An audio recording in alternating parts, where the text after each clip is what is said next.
ఇప్పుడు ముచ్చుడు ఇప్పుడు ముచ్చుడు ఆపండి వద్దు నేను చేతి పెడతా దానితో నేను ఇప్పుడు అనంత పద్ధతి అవసరం లేదు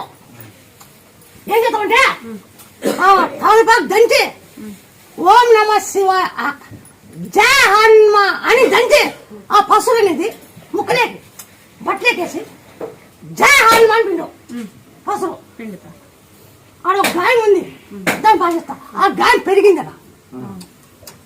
ఆ గాయం పగలేసి ఊపిరాత్రం చేస్తాం ఒక గుళ్ళ అయింది ఊపిరాడకుండా గుళ్ళ అయింది అంటే ఆ మంటకి పగులుతాయి పగిలి ఆ సీమ దగ్గరికి బాగా అవుతుంది సరేనమ్మా వచ్చింటిని వీళ్ళకి కాకుండా నీ వేరే పెడతామా పట్టుకోండి మా